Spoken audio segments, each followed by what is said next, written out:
Tempo and tempo control. Two terms you might have heard in Overwatch, but what do they actually mean? And more importantly, how do they help you to win fights?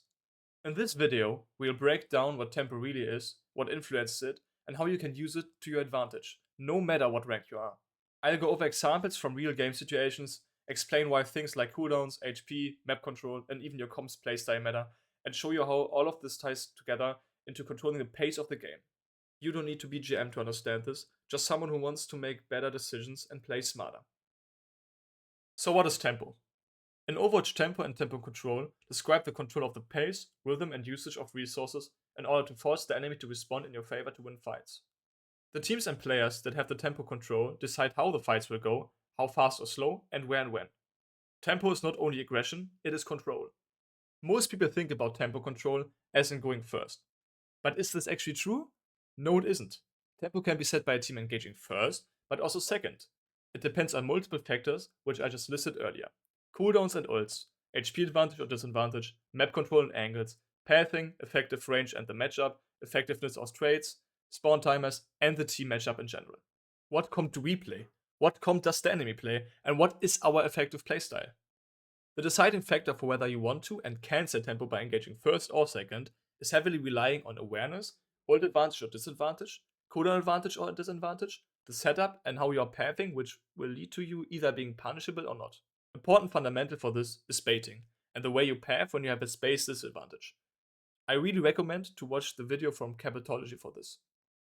So let's talk about the 5 factors that impact tempo. Why do cooldowns and ults matter?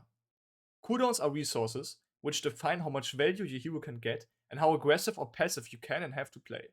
Each and every cooldown and ultimate is one possible play you can go for and use for your advantage.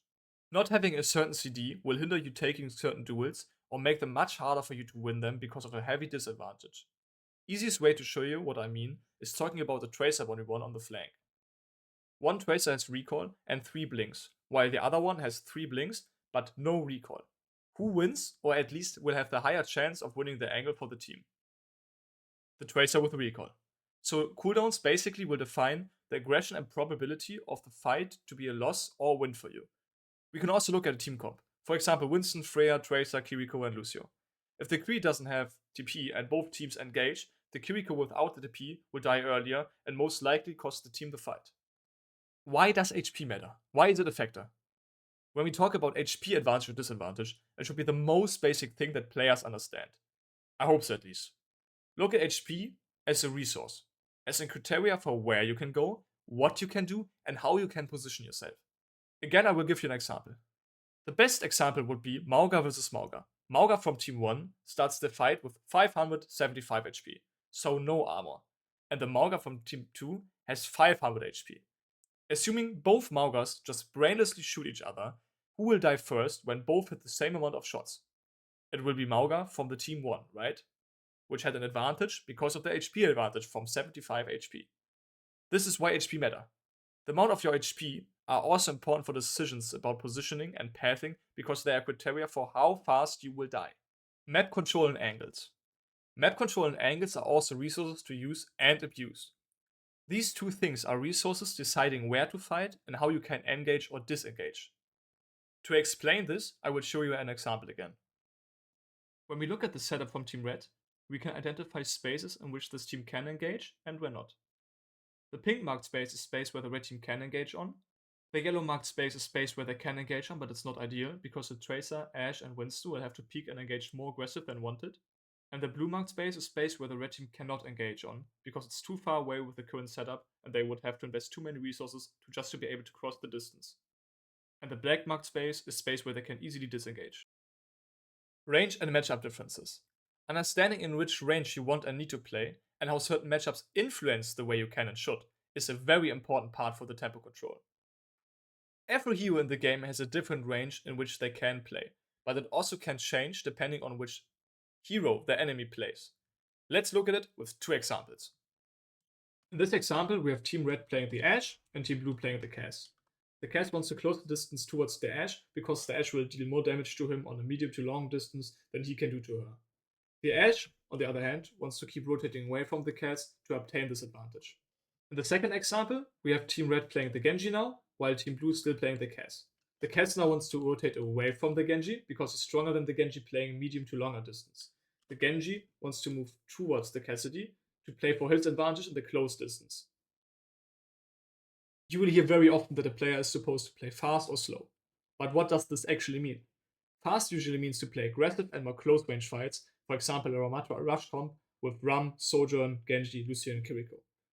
Slow usually means poking from distance until you find an opening, for example a Sigma composition with Sigma, Ashe, Tracer, Bub, and Brick. Whether you want to play slow or fast depends on who has the better range matchup. Spawn advantages, timers, and traits. Spawn advantages, the timers and traits, are another key part which involves map design. What I mean with that is that when we look at places on maps where fights happen, there are three variables that decide whether trading is more beneficial for you or the enemy team. First is the distance. What is the distance from the spawn to the fighting space? The second is the mobility from the hero. How fast can the hero that got traded be back? And the third is the time when the person died. If you trade kills, but your ally got killed 5 seconds before you get the kill on the enemy, your teammate will most likely be back before the enemy, which will influence how fast you can re-engage, or whether you should keep fighting, or whether back. When we look at map designs, which I mentioned earlier, we can identify different places in which fights will and can happen, and whether these places favor attackers or defenders more. When we look at the first point from Dorado, we can immediately see in what spaces fights will happen, and whether these spaces and fights will favor attackers or defenders more. We mark both spawns from both teams. With this, we can immediately see which spaces are better for the red team to trade in and fight in, and which are better for the blue team to trade in and fight in.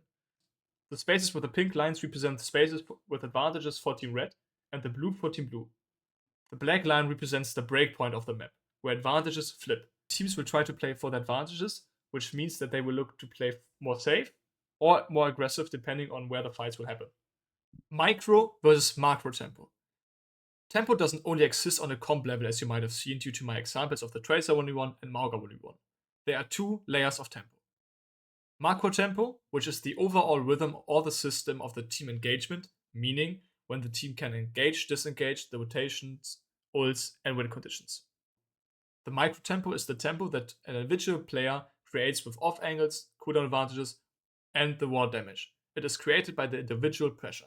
All these factors are having a different importance depending on the stage of the fight. Depending on whether it's pre-fight, early, or mid-fight, different things gain more importance.